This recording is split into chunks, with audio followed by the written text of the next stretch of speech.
삶은 기다림의 연속이라고 말합니다. 어린 시절은 어떻습니까? 빨리 어른이 되어서 그렇게 성장하기를 기다렸고, 성장한 후에는 어떻습니까? 내가 열심히 뭔가를 한 것에 대한 결과를 기다리고, 또 결혼해서는 나와 같은 또 다른 그 생명을 또 기다리고, 우리가 뭔가를 하면 항상 기다리는 것이 어떻게 보면 삶의 연속이지 않는가라고 생각됩니다. 근데 그 기다림의 시간이요, 헛수고가 아니더라는 거죠. 그 기다림의 시간은 모든 삶의 밑거름이 되고 마주물이 되더라는 거죠. 그 기다리는 시간을 통해서 열매를 맺어지니까, 그래서 그 기다림의 시간은 참으로 우리에게 귀하죠. 여러분, 이사야 30장 18절에 보니까요, 그러나 여호와께서 기다리시나니, 하나님도 기다리신대요. 왜 기다리시냐고 합니까? 이는 너희에게 은혜를 베풀려 하심이라. 우리에게 은혜를 베풀기 위해서 하나님도 기다리신대요. 그런데 보십시오, 일어나시리니, 기다리시는 하나님께서 일어나셔서 일을 행하심은 이는 너희를 긍휼히 여기려 하심이라. 우리를 긍휼히 여기니까, 우리를 불쌍히 여겨서 하나님께서 반드시 하나님의 때에 일하여 주시겠다라고 여러분 약속을 하시는 거죠. 대저 여호와는 정의의 하나님이심이라. 그를 기다리는 자마다 복이 있도다. 하나님을 기다리는 자가 복이 있대요. 기다리는 자에게 하나님께서 일하심이 있으니까. 그러므로 여러분, 우리가 하나님을 기다리기 위해서는 우리는 어떻게 해야 됩니까? 하나님은 하신 말씀을 반드시 이루시는데, 기다릴 수 있도록 포기하지 않는 믿음이 우리에게 주어져야 되고, 쉬지 않고 기도하는 기도가 우리에게 있어야 되는 거죠. 그 믿음과 기도가 있어야 하나님의 때를 기다리고 하나님이 하시는 일들을 기다릴 수가 여러분 있는 거죠. 여러분, 기다림에는요 두 가지가 있습니다.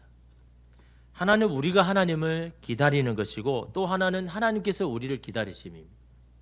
우리는 하나님을 왜 기다립니까?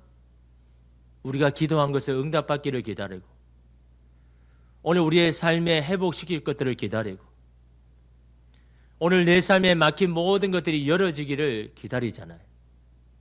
근데 하나님 또 우리를 기다리십니다. 무엇을 기다립니까? 우리가 날마다 변화되고, 우리가 날마다 주님 앞에 겸손히 나가고, 우리가 날마다 하나님의 말씀에 순종하기를 주님은 기다리시는 겁니다. 왜 기다릴까요? 하나님의 기다리심은 하나님께서 하실 그 타이밍, 하나님의 그 때를 기다리시는 거잖아요. 그 때는 언제 옵니까? 우리가 준비되면요. 우리가 준비되면 하나님 반드시 일어나셔서 우리에게 약속하신 것을 여러분 이루시는 분이 바로 하나님이신 거죠. 그러기에 여러분, 우리는 어떻게 합니까? 하나님이 내 삶에 일하시도록 하기 위해서 우리는 어떻게 해야 됩니까? 내가 하나님이 기다리실 만한 그런 사람이 되었는가? 하나님이 쓰시기에 합당한 그릇으로 지금 만들어져 가고 있는가? 그걸 우리 가운데 여러분 점검해야죠. 하나님이 우리를 기다리신다고 하니까요. 하나님께서 오늘 우리의 삶의 모습을 하나님이 기다리시고, 그것이 준비되면 하나님 일하신다고 하시니까요. 여전히 내 고집과 자아는 그대로 있으면서 하나님께서 무언가를 해주시기를 기다린다면요, 하나님은 더 기다리실 겁니다. 내가 준비되어야 되니까. 나를 통해서 하나님 일하기를 원하시니까. 나는 반화되지 않고 나는 바꾸려고 하지 아니하고 뭔가를 하나님 앞에 요구한다면요, 하나님 또 기다리시는 겁니다. 우리는 기도한 후에 응답이 더딜 때마다 초조하고 답답해야죠. 하나님, 이렇게 간절히 기도하는데 왜 응답을 안 해주십니까? 도대체 뭐가 문제입니까? 기도하면 들어주신다면서요? 라고 하나님 앞에 하소연할 때가 있잖아요. 하나님, 내가 좋다고 하는 것도 아니고, 내 가정이 좀 새로워지고 회복되고, 내 자녀가 하나님 원하시는 사람 되기를 원하고, 내 삶에 그래도 하나님 앞에 영광 돌리기를 원하는 그런 삶이 되기 위해서 내가 기도하는데, 하나님 왜 기도 안 들어주십니까? 그런 답답할 때가 있잖아요. 여러분 우리가 단순하게 생각해 보면요, 기도하는 내가 변화되기가 쉽습니까? 기도하지 아니하는 누군가가 변화되기가 쉬울까요? 누가 변화되기 쉽습니까? 기도도 하지 않고 예배 자리도 오지 않는 사람이 변화되기가 쉽습니까? 그래도 주님 앞에 나와서 기도하는 자가 변화되기가 쉬울까요? 누가 변화되기 쉽습니까? 정말 극단적인 인생의 위기를 맞이하지 않고서는요, 하나님을 찾는 것이 어렵습니다. 만약 여러분이 그 누군가가 배우자든 자녀이든 하나님 도저히 안 됩니다. 이 사람은 그대로 내버려도 안 됩니다. 하나님이 때리시든 아니면 뭐 큰 병을 걸리게 하시든 완전히 망하게 하시든 그렇게 해서라도 주님 돌아오게 해주십시오 라고 바란다면 모르겠지만요, 여러분 그런 기도 할 수 있습니까? 여러분 자녀가 그렇게 되기를 바라는 사람 아무도 없잖아요. 여러분의 배우자가 정말 그렇게 하나님 앞에 그런 맞아가지고 주님 앞에 돌아오기를 원하는 사람 누가 있습니까? 아무도 없잖아요. 그렇다면 하나님은요, 누구를 통해서 정말 내가 기도하는 내 배우자, 내 자녀들의 완악한 마음을 누구트리고 주님 앞에 나오려고 하는 마음을 가지게 할 수 있을까요? 누구를 통해서요? 기도하는 자를 통해서요. 기도하는 자를 변화시켜서 그 사람을 통해서 하나님이 일하고 싶은 겁니다. 하나님이 역사하고 싶은 겁니다. 주님 안에서 날마다 변화되고 말과 언어와 행동이 변화되어서 그래서 예전보다 조금 더 부드럽고 조금 더 배려하고 조금 더 환대하고 조금 더 받아지는 우리의 모습을 통해서 그렇게 완악한 그 사람의 마음이 조금씩 무너지는 겁니다. 조금씩 여러분 꺾이고 녹여지는 겁니다. 그럴 때 그 사람 마음에요, 아 나도 교회 가야 되나? 아 나도 예수를 믿어야 되나?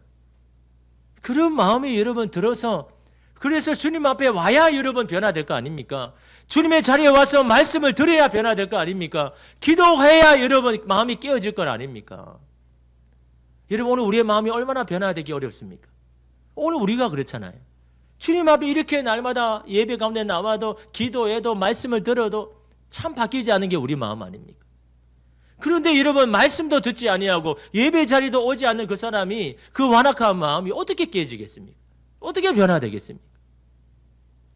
하나님은 그 사람을 구원하기를 원하시죠. 하나님 우리의 자녀가 새로워지기를 원하죠. 하나님 내 배우자가 회복되기를 원하죠. 근데 누구를 통해서 여러분 하나님 일하기 원하시냐라는 겁니다. 그래도 주님 앞에 나오고 그래도 주님 앞에 기도하려고 하는 자를 통하여서 하나님께서 그 역사를 이루시는 겁니다. 그러므로 여러분 오늘 우리는 어떻게 기도해야 됩니까? 누군가가 변화되기를 위해서 기도한다면요, 주님 나를 바꾸십시오. 나를 변화시키십시오. 나를 새롭게 하십시오. 나를 연단시켜서 주님이 사용하기에 편한 사람 되게 해주십시오. 그렇게 여러분 우리가 하나님 앞에 기도해야 오늘 저와 여러분을 통해서 정말 그 영혼이 주님 앞에 여러분 돌아올 거 아닙니까? 근데 나는 하나님 앞에 그렇게 변화되기를 원하지 아니하고 여전히 내 고집과 내 자아를 내세우면서 하나님 말씀에 순종하지 않으면서 누군가가 변화되기를 원한다 그러면요, 하나님 어떻게 하실까요? 기다리시는 겁니다. 또 기다리시는 겁니다. 내 마음이 바꿔지고 달라질 때까지. 어떻게 보면 여러분 주님과 우리 사이에 지금 줄다리기 하고 있는 거예요. 하나님은 응답하기를 원하시고 하나님은 행하기를 원하시는데 주님과 우리 사이에 줄다리기 하는 겁니다. 하나님 나는 그렇게 못합니다. 나는 그렇게 할 수 없습니다. 그래 또 주님은 기다리시는 거죠. 주님은요 저와 여러분을 통해서 일하기를 원하시는 겁니다. 하나님 앞에 기도하는 자를 통해서 하나님의 놀라운 역사를 이루기를 원하셔서 여러분을 자꾸 부르시고 기도하게 하고 그 소망을 가지고 하게 하신 이유가 바로 거기에 있다는 것을 우리가 인정하고 고백할 때, 그래서 주님 저 사람이 아닌 나를 바꾸시옵소서. 내 안에 소망이 잃어가면 소망을 다시 이렇게 세워주시고, 주님에 대한 열정이 없고 내 영혼이 잠들어가고 있으면 내 영혼을 깨워주시옵소서. 여러분 그렇게 여러분 우리가 기도해야 되는 건 아닙니까? 오늘 말씀에 삼손이 그러합니다. 여러분 삼손의 부모에게 삼손은 어떤 아들일까요? 정말 애지중지 키웠던 아들입니다. 왜냐하면 삼손의 어머니가요 아이를 갖지를 못하는 거예요. 그렇게 아이를 갖기를 원하는데 아이가 여러분 임신이 안 되는 겁니다. 얼마나 여러분 속상했겠습니까? 얼마나 하나님 앞에 여러분 기도했겠습니까? 요즘은 여러분 아이 없는 게, 자녀가 없는 게 상팔자라고 했잖아요. 여러분 그런 시대잖아요. 오히려 자녀 없는 게 어떻게 보면 더 편할지 모릅니다. 근데 그 당시에 여러분 자녀가 없다는 건요, 하나님 앞에 저주를 받았다, 그렇게 생각하는 겁니다. 그러니까 여러분 자녀가 있는 것은 그냥 있고 없고가 문제가 아닌 겁니다. 어떻게든 내가 그 자녀를 하나님 앞에 받아야 되는데, 그러나 여러분 자녀가 생기지 않으니까 얼마나 괴롭겠습니까? 얼마나 힘들겠습니까?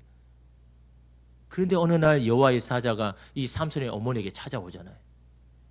그러면서 뭐라고 합니까? 이제 당신은 아이를 가질 겁니다. 당신은 임신할 겁니다. 그 이야기를 해주는 겁니다.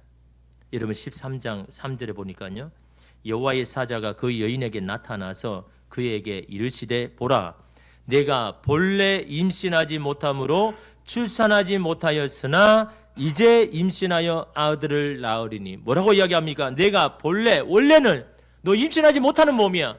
네 몸 상태는 아이를 출산할 수 없는 그런 불가능한 상태의 몸이야. 그러나 이제는 아이를 갖게 될 거다.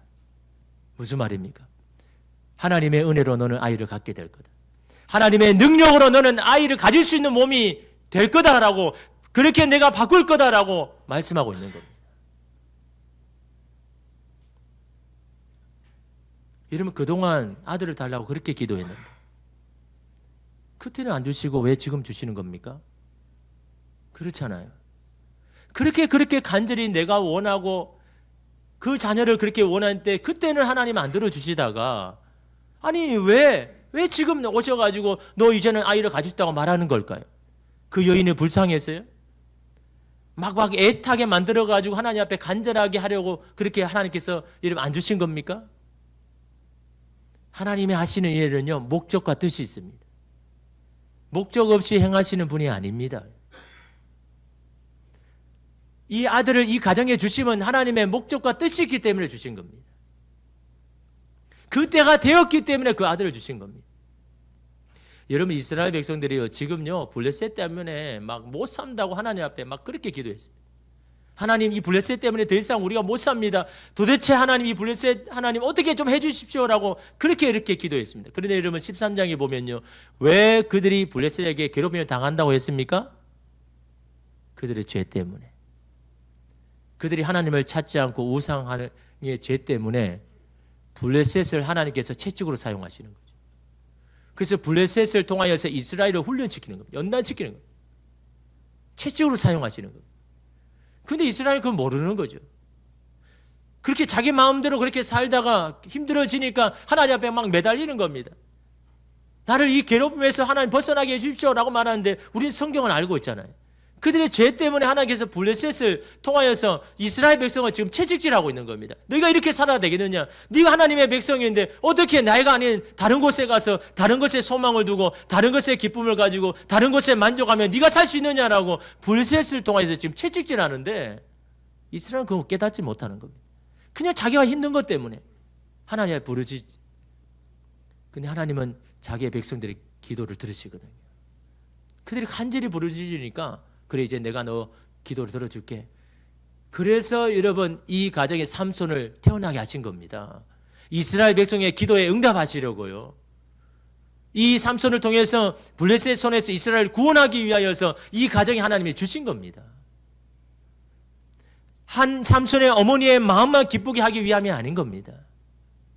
이 자녀를 통해서 하나님의 뜻을 이루고자 이 가정에 주셨죠. 그래서 여러분 여호와의 사자가 뭐라고 합니까? 13장 5절에 보니까 보라, 내가 임신하여 아들을 낳으리니 그의 머리 위에 삭도를 대지 말라. 이 아이는 태에서 나음으로부터 하나님께 바쳐진 나시린이 됨이라. 그가 블레셋 사람의 손에서 이스라엘을 구원하기 시작하리라 하시니. 삼손이 뭐라고요? 하나님의 뜻을 위해서 구별된 사람. 그 뜻을 위해서 살아가야 할 사람이다. 그래서 나는 이 삼손을 통해서 블레셋 손에서 너희를 구원할 거다. 다시 말해 삼손의 인생의 결론이잖아요. 아직 태어나지도 않았는데 이미 하나님은 그 삼손의 여러분 인생을 결정하신 겁니다. 그래서 여러분 예레미야가 에스겔 때 뭐라고 이야기합니까? 모태에서부터 하나님은 나를 조성하셨다고 이야기하죠. 하나님이 다 계획을 하셨다는 겁니다. 내 인생을 내가 태어나기도 전에 하나님 다 인생을 계획하셨다는 거예요. 오늘 말씀도 마찬가지잖아요. 삼손이 태어날 거 하지만 삼손 안 태어났잖아요. 그럼에도 불구하고 이 삼손을 향하여서 삼손이 이렇게 될 거야 라고 인생의 결론을 미리 어머니에게 이야기해 주잖아요. 왜 줍니까? 그 결론 붙들고 살아가라는 겁니다. 그 결론 붙들고 힘들고 괴로워도 하나님 반드시 약속하신 것을 믿고 그 약속 붙들고 그 하나님을 기다리며 살라라고 이런 미리 이렇게 말씀을 여러분 주시는 건 아닙니까? 그러니 얼마나 귀한 아들입니까? 그토록 그렇게 간절히 원해서 얻은 아들이고 이 아들을 하나님 위해서 사용하신다니까 하나님이 얼마나 허분합니까? 그런데요, 그 아들이 어떻게 자랍니까? 부모의 기대와는 전혀 상관없이 자랍니다. 지 마음대로 지 내키는 대로 살아. 오늘 말로 하면 뭡니까? 완전히 꼴통이죠, 꼴통. 천방지축입니다. 자기만 잘났다고, 자기만 대단하다고, 아나무인입니다. 부모도 안 보입니다. 이런 자녀를 바라볼 때 부모의 마음이 어떨까요? 막 속상하지 않습니까? 답답하지 않습니까? 하나님 사용하신다면서요. 그런데 하나님 저 아들을 보니까 무슨 소망이 있겠습니까? 정말 하나님이 약속을 이룬 거 맞습니까? 하나님 그런 아들을 내게 주신 거 맞습니까? 여러분 흔들릴 수도 있잖아요. 의심이 가잖아요. 내 눈앞에 보이는 삼손을 보면 과연 하나님께서 하신 그 말씀이 믿어지겠습니까? 지금 삼손이 여러분 그런 겁니다. 오늘 본문에 읽은 말씀에는 그런 삼손을 잘 보여주고 있습니다. 14장 1절 2절에 보니까요.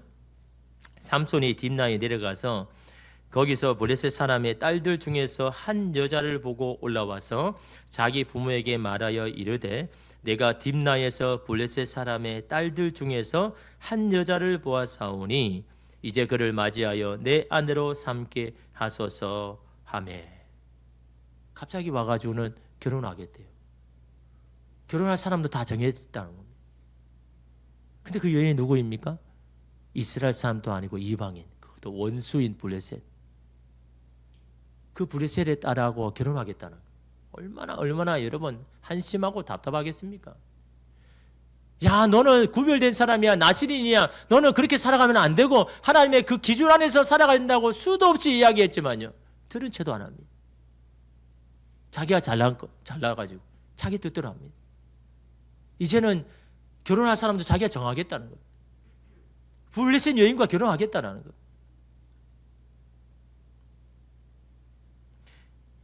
여러분, 아니 자기 마음대로 할 거면 삼손이 그러면 지금 부모에게 왜 상의하러 옵니까? 알아가 결혼하면 되잖아요.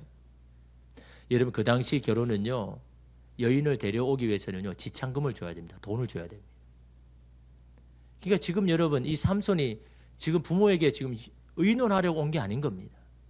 나 지금 결혼해야 되니까 돈 준비하십시오. 돈 가지고 와서 그 여인 데려오십시오. 지금 그 이야기를 하고 있는 겁니다. 삼손이요. 얼마나 기가 막힙니까?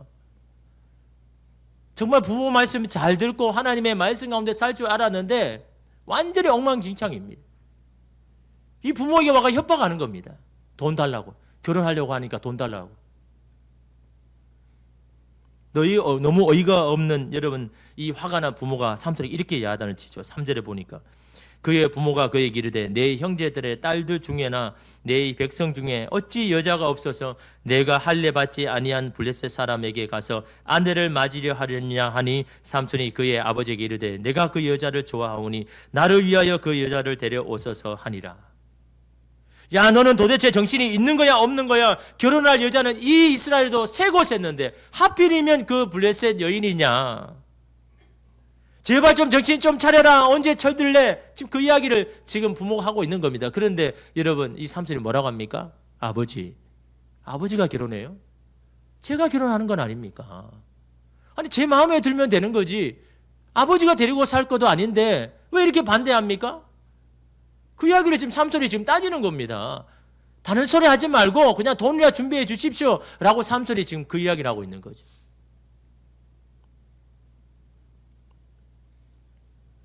여러분, 이 이야기를 들은 이 부모의 마음은 썩어 들어가죠. 하나님, 도대체 이 아이는 언제 정신 차릴까요? 언제 변화될까요? 언제 달라질까요? 하나님, 과연 그런 날이 오겠습니까? 라는 그런 마음이 여러분 안 들겠습니까? 변화되지 않는 아들 때문에 기도하기 싫을 때도 있을 것이고, 정말 신앙생활하는 것이 무기력할 때도 있었지 않겠습니까? 근데 오늘 말씀은 왜 이런 삼손의 모습을 삼손의 부모들이 겪게 하고 오늘 우리에게 말씀하는 걸까요? 우리가 기도했다면 하나님을 믿고 기다려라는 겁니다. 기도를 들으시는 하나님, 아들을 사용하기를 원하시는 하나님은 거기에 맞게 하나님 삼손을 훈련시키고 연단시켜서 반드시 하나님이 약속하신 그 말씀대로 이룰 것이기 때문에, 그래서 지금 눈앞에 있는 그 삼손 때문에 마음 어려워하지 말라는 거예요. 속상해져 하지 말라는 거예요. 답답해야 하지 말라는 거예요.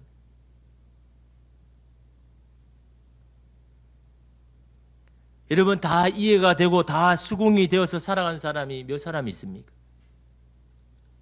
우리 모두는 어찌 보면 답이 없는 인생을 살아가는 것과 마찬가지입니다. 그럼에도 불구하고 여러분, 오늘 우리가 이 삶을 살아가야 되잖아요. 어떻게 살아가야 됩니까? 그럼에도 불구하고 어떻게 하나님을 기다릴 수가 있습니까? 기독교 윤리학자인 스탠리 하우어스는요, 자신의 책 한나의 아이에서 이렇게 말합니다. 그리스도인으로 산다는 것은 답 없이 사는 것을 배우는 것이다. 여러분, 이 말은 그냥 나온 게 아닌 겁니다. 자신의 인생에서 자기가 깨달은 겁니다. 그리스도인을 산다는 것은요, 답 없이 사는 것을 지금 배워가는 겁니다. 지금 그게 그리스도인의 삶인 겁니다.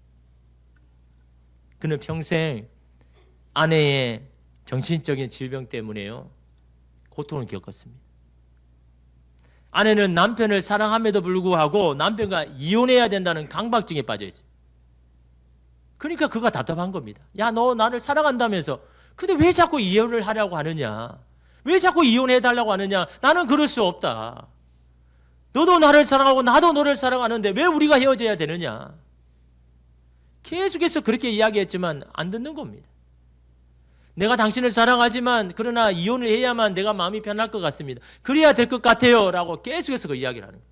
이런 사람이 한번 강박증에 빠지면요, 아무리 이야기해도 여러분 그거 들으려고 하지 않습니다. 자기가 그냥 생각대로 그냥 하려고 계속 하려고 하죠. 그럼에도 불구하고 그는요, 이 아내를 사랑하니까 그런 그 강박증이 있음에도 불구하고 계속해서 그 여인을 사랑으로 보살피면서 계속 헌신하면서 계속 하는데, 근데 이 여인은 점점 정신적인 이 병이 악화되는 겁니다. 너무너무 악화되니까 어쩔 수 없이 그는요, 이 아내와 이혼하기를 결심하고 이혼을 해줍니다.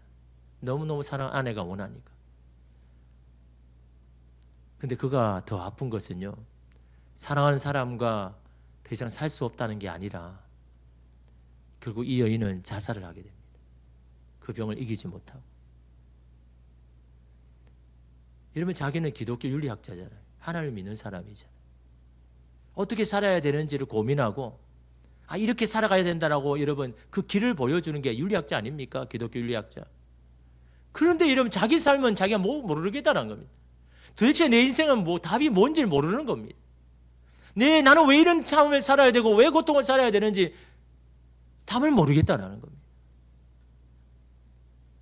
그러면서 이름이 그 말을 한 겁니다. 그리스도인으로 산다는 것은 답 없이 사는 인생을 배우는 것이다. 그럼에도 불구하고 살아가야 된다. 지금 눈앞에 답이 없는 것 같지만 그럼에도 불구하고 살아가야 된다는 것. 여러분 삶에도 답이 없는 사람 있잖아요. 답이 없는 문제 있잖아요. 도무지 그 답이 보이지 않을 때가 많잖아요. 그럼에도 불구하고 여러분 살아가야 되는데 어떻게 살아가야 됩니까? 여러분, 오늘 우리 그리스도인에게 주시는 삶을 살아가야 할 가장 큰 동기를 주셨잖아요. 그 동기가 뭡니까? 결론이잖아요. 결론. 끝까지 믿음 붙잡고 기도하면서 하나님을 기다릴 때 주시는 그 결론. 결론은 우리가 아니까요. 요한복음 16장 33절에 세상에서는 너희가 환난을 당하나 지금요 담대하라. 내가 세상을 이기었노라. 움츠러 줄고 조급해하지 말고 기다려라. 내가 죽음을 이기고 세상을 이긴 것처럼 그 승리를 너에게 줄 거다. 너도 승리할 거다. 승리하게 만들 거다. 라고 약속했으니 약속 아닙니까? 주님을 믿고 기다리는 자에게 주시는 약속된 결론 아닙니까? 이 약속을 붙들면서 기다리라라는 겁니다. 눈에 보이는 현실을 붙들면서 살지 말고 오늘 우리 가운데 약속하신 그 약속의 말씀 붙들고 기다려야 그 하나님의 때를 우리가 만날 수가 있는 겁니다. 삼손의 부모도 마찬가지죠. 이런 자식을 보면서 무슨 소망이 있겠습니까? 포기하고 싶을 때가 얼마나 많습니까? 하나님께서 사용하시는 아들인데 어떻게 저렇게 자라가지고 도대체 어떻게 하나님이 사용하시겠습니까? 라고 할 수가 있잖아요. 그럼에도 불구하고 이 아들을 포기하지 아니하고 기도할 수 있는 이유가 뭡니까? 그 아들을 향한 약속을 알기 때문에, 이 아들의 결론을 알기 때문에, 이 아들을 통해서 블레셋 손에서 이스라엘을 구원하게 하는데 내가 사용할 거다라는 그 인생의 결론을 이 부모가 아니까. 그래서 마음을 다 잡고 다시 기도하는 거잖아요. 주님, 삼손이 지금은 저래도 하나님이 약속하셨지 않습니까? 하나님께서 사용하신다고 하셨지 않습니까? 그 약속의 말씀 묻고 계속 기도하는 겁니다. 기다리는 겁니다. 여러분 4절 보십시오. 그때에 블레셋 사람이 이스라엘을 다스린 까닭에 삼손이 틈을 타서 블레셋 사람을 치려함이었으나 그의 부모는 이 일이 여호와께로부터 나온 것인 줄은 알지 못하였더라. 조금 난해한 구절이 그건 겁니다. 그의 부모는 이 일이 여호와께로부터 나온 것인 줄을 알지 못하였다라고 이야기를 하죠. 하나님 도대체 삼손이 저렇게 망가져가는 게 이게 하나님의 뜻입니까? 저렇게 기도해도 변하지 않는 것이 하나님의 뜻입니까? 그거 알지 못했다라는 겁니다. 근데 하나님은 알죠. 여러분 지금 삼손이 뭘 이야기합니까? 지금 부모가 자꾸 반대하니까 자기 뜻을 이야기하는 겁니다. 아버지, 저도 다 생각이 있습니다. 아니 우리가 블레셋 때문에 지금 얼마나 큰 고통을 당하고 있습니까? 아니 그냥 이게 참고 있을 겁니까? 저라도 나서야죠. 제가 왜 블레셋 여인과 결혼하겠습니까? 그래야 저들이 안심하니까, 자신의 편이 되었다고 믿으니까. 그래서 내가 이 블레셋 여인과 결혼해서 저 사람들이 이제 안심하고 자기 편이라 생각할 그때 내가 그 블레셋을 치기 위해서 지금 그래서 결혼하는 건 아닙니까? 라고 지금 부모에게 이야기하고 있는 겁니다. 어떻게 들어보면 기특하죠. 야, 제가 아무 생각 없이 사는 것 같은데 그 생각이 있네. 블레셋 여인과 지금 살려는 게 그런 목적으로 지금 하려고 한단 말이야. 그럼 여러분 어떻게 해야 할까요? 허락해 줍니까? 아니 목적은 선하잖아요. 아니 목적은 블레셋 손에서 이스라엘을 지금 구원하는데 자기 하겠다는데, 근데 그 방법이 뭡니까? 블레셋 사람의 눈을 속여서 내가 그것을 하겠습니다라는 겁니다. 하나님께로부터 온 것일까요? 하나님이 하시는 방법일까요? 전적인 삼손의 머리에서 나온 겁니다. 하나님이 그렇게 하실 리가 없죠. 목적이 선하면요, 과정도 방법도 선해야 되는 겁니다. 그것이 하나님의 방법입니다. 그 과정과 방법이 선하지 못하면요, 그걸 내려놔야 되는 겁니다. 그건 하나님부터 온 게 아닌 겁니다. 세상은요, 목적을 위해서는 수단과 방법 아무래도 괜찮다라고 말한 게 세상이지만요, 하나님의 방법은 절대 그렇게 할 리가 없습니다. 그런데 삼손은요, 그렇게 하겠다는 겁니다. 내 생각하고 내 깨로 그렇게 하겠다는 겁니다. 그 일이 선하게 이루어질까요? 자신이 말한 대로 될까요? 여러분 이 일 후에 삼손은 어떻게 됩니까? 자기 끼에 자기가 빠지죠. 블레셋을 속이려고 했는데 블레셋인 아내에게 속임을 당하죠. 배신을 당합니다. 블레셋에게 속아 넘어갑니다. 자기의 동족이 유다 사람들에게 이런 배신을 당해서요, 그들의 손에 직접 팔이 묶여가지고 블레셋으로 지금 압송됩니다. 아니 자기의 뜻대로 그렇게 좋은 계획이라면 자기 뜻대로 되어야죠. 그렇게 좋은 목적이라면 이러면 되어야 되는 건 아닙니까? 근데 이러면 인생이 그렇게 됩니까? 내가 생각하고 이게 제일 좋은 방법이야 라고 하지만 그렇게 뜻대로 됩니까? 내 자녀도 내 마음대로 안 되는데 여러분의 인생이 여러분 그렇게 한 대로 됩니까? 좋은 목적을 가졌으면요 그 방법부터 선해야 되는 겁니다. 그것이 여러분 하나님이 하시는 방법인데 근데 하나님 어떻게 합니까? 아니 그렇다면 하나님 막으셔야 되잖아요. 그렇잖아요. 아니 잘못된 길로 가고 있는데 하나님은 왜 안 막으시고 내버려 둡니까? 그러니까 그게 부모의 고민인 겁니다. 하나님이 살아계신다면 아니 저렇게 자기 께 믿고 살아가는 그 삼손을 좀 중단시키고 막으셔야 되는 건 아닙니까? 아니 왜 저렇게 하도록 내버려 둡니까? 그게 부모의 여러분 궁금증인 겁니다. 삼손이 저렇게 하는 것도 하나님으로부터 온 것임을 부모가 지금 모르고 있잖아요. 하나님은 아시죠? 왜 내버려 주십니까? 자기 생각으로 선택하고 깨를 내어서 하는 것이 그 결과가 어떠한지 친히 그 삼손이 직접 깨닫게 하기 위해서 그것을 통해서 내 생각이 깨어지고 무너지고 하나님의 말씀에 순종할 수 있도록 그렇게 그 자신이 선택한 것 때문에 자기가 그렇게 고통을 당하도록 그냥 내버려 두시는 거예요. 그것도 하나님께서 하시는 방법 아닙니까? 그래서라도 이 삼손을 깨뜨리고 싶은 겁니다. 삼손이 돌아오기를 원하시게 하시는 겁니다. 그래서 이런 마지막이 어떻게 됩니까? 마지막 비참한 죽음을 여러분 죽지만요. 거기에 있는 많은 블레셋 사람들과 함께 죽잖아요. 그래서 결국 여러분 블레셋 손에서 이스라엘 구원하는 일들을 여러분 삼손이 마지막에 하게 되지 않습니까? 하나님께서 약속하신 것을 하나님 반드시 이루십니다. 하나님의 방법으로요. 근데 하나님은요. 그 말씀을 주신 사람을 사용하기를 원하시는 겁니다. 여러분 하나님의 약속을 받았습니까? 여러분의 가정에 주신 하나님의 약속이 있습니까? 그 약속을 붙들고 기다리면서 무엇을 기도해야 됩니까? 주님 나를 변화시키십시오. 나를 바꾸십시오. 나를 통해서 주님의 일을 하십시오. 내가 주의 통로가 되기를 원합니다. 그런 내가 준비되면요 하나님 역사하실 겁니다. 하나님의 방법으로 오늘 우리의 가정을 일으키시고 새롭게 회복시키시고 오늘 우리의 모든 삶을 하나님의 뜻대로 이루어 가실 줄 믿습니다. 그 하나님을 기다리십시오. 그리 아니하실지라도 주님을 기다리겠습니다. 그 고백을 주님 앞에 올려드리는 저와 여러분 되시기를 주님의 이름으로 축복합니다. 기도하겠습니다.